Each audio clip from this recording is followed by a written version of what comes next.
Hey guys, and welcome to another video. So today I'll be reviewing Sunday's 2-0 defeat to Aston Villa. Another really bad performance from us, and it looks like we're going to finish the season in a whimper rather than getting excited about potentially getting into the European places. You know, obviously going into the game after our sort of second half performance against Chelsea, we unfortunately came out in a 3-2 defeat, but it was very positive the way we played, how we looked when going forward.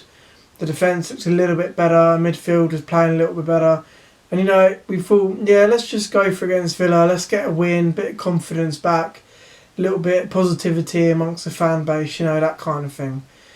Now obviously in the build up to the game we knew obviously Aston Villa were going to be up for it after obviously West Ham and Watford winning on the Saturday. You know, it was pivotal for Aston Villa to win on the Sunday. Anything other than a win, and you'd probably be saying, you know, they're basically as good as down. So we knew obviously they were going to be up for it, and we knew we had to be on our game, you know, and play well, and you know, just be the Crystal Palace we know we can be, and you know, we can match anyone on our day. Unfortunately, start going into the game. A really harsh call on us, I felt. A corner came in, hit Mamadou Sakho on the shoulder, and we thought obviously we're 1-0 up, but everyone's old friend VAR came in and disallowed the goal for a handball. I'm not going to go too much into VAR as a whole this season because that's a whole different video in itself, but it's an absolutely shocking call from VAR once again, and you know, it really has got to be sorted out. Not just the whole handball rule, but VAR as a whole is just getting ridiculous as well. And with these pitch side monitors that supposedly, if the ref still doesn't 100% get it after VAR's looked at it, then he can go over to the pitch side monitor and have a look. It just doesn't seem that any of them want to do that anymore, and whatever VAR say, they just go, yeah, okay, and just give it whatever way it is. You know, and obviously when a goal is disallowed, you know, you've got to react to it, you know, just regroup, say, okay, let's go again. And unfortunately we didn't.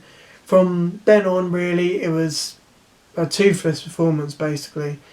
You know, woeful in attack, you know, nothing in the midfield, no creativity, you know, sloppy in defence, and, you know, it was just one of those games that you think you could play it all night and we wouldn't have had that much of trouble with Pepe Reina in the Villa goal at all. You know, it seems as much as, you know, the squad say, or certain players from the squad say, oh yeah, we're not on holiday, you know, we want to finish the season as good as possible. I think they are. You know, I think unfortunately, I don't know obviously what was said before the season obviously resumed, but you kind of think they maybe said, oh yeah, let's win our first game, see where we are, you know, and you know, if we're in a good position, we can relax a bit. I think, unfortunately, because we beat Bournemouth, you know, then all the results kind of went our way and we're pretty much safe after the first game back. You know, I think the players just become even too relaxed. But, you know, with obviously the opportunity, as I mentioned in previous videos, of possibly being able to get into the Europa League, you know, there's a potential for, you know, a club like us to be up there with some of, you know, the Europe's big guns, you know, in the Europa League, you know. But unfortunately they decided not to play. They've downed the tools and it looks like we're going to lose, including the last 3 games we have, it looks like we're going to lose 8 on the bounce. You know, our next 3 fixtures now are Manchester United, Wolves away, and then Tottenham at home to finish the season. So, you know, I don't really see where our next win is coming from, and it looks like there's obviously going to be a lot of questions asked, not just of Hodgson, but the squad as a whole. A lot of questions, obviously, asked of obviously our owners, Parish, and obviously the American owners that we never really see. But yeah, it was just a really poor performance. You know, we just, as I said, we just didn't respond in the right way after the disallowed goal. There was no fight, no passion, no hunger to, you know, close the ball down. You know, we were losing all the 50-50 tackles. You know, we just weren't at the races. You know, if a neutral or someone who didn't know football I was watching the game and someone asked them, "Oh, who's safe in the Premier League and who do you think, is in the relegation zone?" They would have probably said Palace. And I 100% agree with that. We're looking so poor, at the moment, and it's just not very good. Not a good way to end the season, unfortunately. Full credit to Aston Villa. They obviously knew what they had to do. They knew they had to win to have any chance of, taking it to at least the next few games, last day of the season, that kind of thing. And, you could tell they were up for it. And, that disallowed goal, gave them that motivation to, go for it and just, they were just a better team at the end of the day. So, I'm not going to say, oh yeah, because we didn't turn up, that's why Villa won. It's pointless saying that. Villa, played very well, and, full credit to them if they do stay up. They're fighting to the end. Unfortunately as well, it was the same lineup yet again.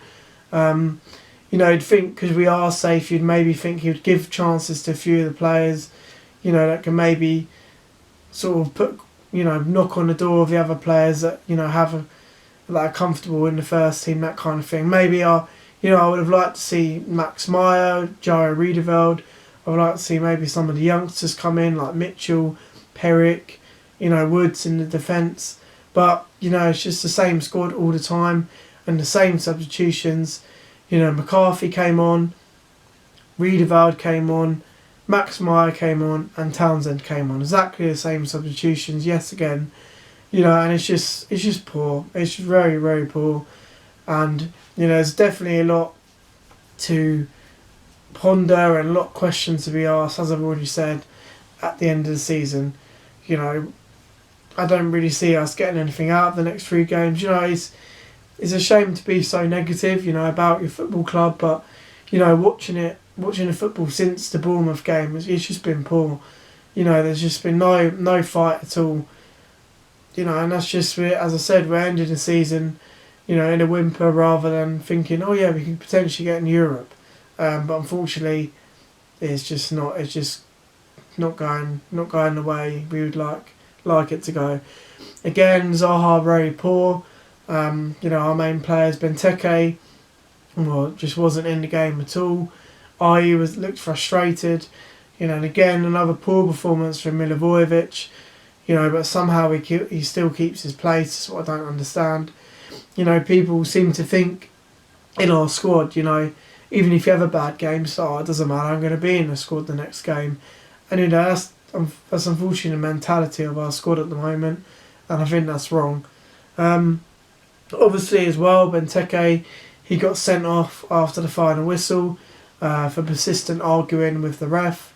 Towards the end, there was sort of it was a foul, but it was a hard challenge by the centre-back Konza for Aston Villa.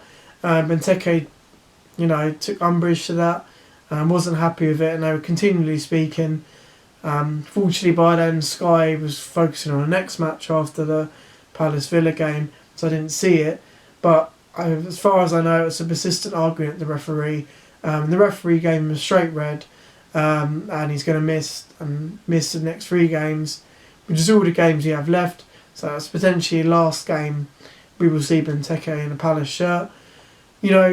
With Benteke, he's been given so many chances by many Palace bosses, Palace managers before Hodgson, and including Hodgson as well. Apart from his debut season where he scored 15 goals in his first season as a Palace player, his return since then has been poor. 3 goals the next season after that, then 1 goal, and then 2 goals this season. It's just not good enough for a player we paid just over 30 million to, and who I believe is on about 110 grand a week. It's just not good enough. And if it's his last appearance for the club, then I wish him well and everything. But we need someone who's going to come in and score the goals.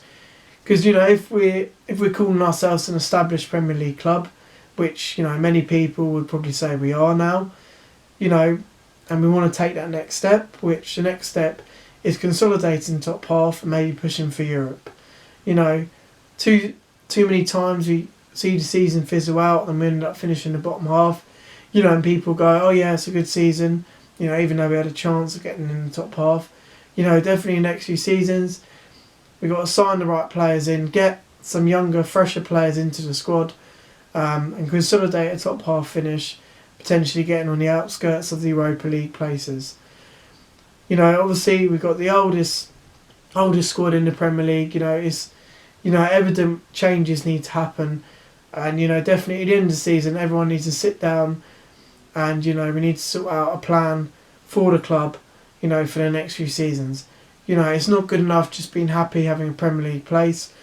I know probably the owners are going to come out and say, oh yeah, but it's our best ever points finish, as the Palace squad in all the years we've been up in the Premier League, that kind of thing. But yeah, I agree with that. Yeah, it's great that we've got, the most points we've ever got, in our history of being in the Premier League. But, considering the situation at the time after the Bournemouth game, it's frustrating how it's turned out, and unfortunately it just looks like we haven't really cared. There's just been no passion, no fight, no hunger to go and win the game. The tactics have been poor, the game plan poor, the management's poor, the subs have been poor. It's just not been great at all, apart from 30 minutes against Burnley in the second half, and the second half against Chelsea. It's been absolutely shocking in my opinion. And obviously after with Villa winning, obviously it gives them a massive chance of potentially staying up. They're only 4 points away. Obviously Bournemouth winning as well yesterday, so it makes definitely for an interesting last few games. So anyway, our next game is Man United Thursday evening. So we'll do a video probably on a Friday. We'll see what happens with that. Man United are in very good form. They've got Southampton this evening. Obviously, if they win that, then they go third. So obviously, there's a lot of motivation for Manchester United at the moment. With obviously a lot of the other teams slipping up. With Leicester and Chelsea losing over the weekend, there's an opportunity for Manchester United to get there. And they're in fantastic form. Their forward line are really good. Greenwood, Martial, Rashford. Pogba seems to be firing again. Fernandes. Obviously, when they get penalties, which they seem to be getting a lot of recently, he's scoring all of them. So, they're playing well. Hopefully we put up some sort of fight, and hopefully the Palace players can show the fans that they are still, playing for the badge, so to speak. But yeah, we'll see what happens. Anyway guys, that's the end of the video. If any Palace fans stumble across this video, what have you thought of our performances since the season resumed? What do you think needs to change? Do you agree with me in terms of possibly maybe a look at getting a new manager in? Or do you think Hodgson's the right man for the job? What sort of youth do you think we need to bring in? Do you think we can bring in a few academy players into the first team? Or do you think we need to look at the Championship or maybe the foreign leagues, some good young players? Who do you think out of the current squad needs to go, and who do you think needs to be dropped for the next 3 games? If any Aston Villa fans stumble across this video, do you think you're going to stay up? What did you think of your performance yesterday? And do you think what do you think you can get any results out of the next 3 games before the season ends? So anyway guys, I'll see you in the next video. Please like and subscribe, and take care.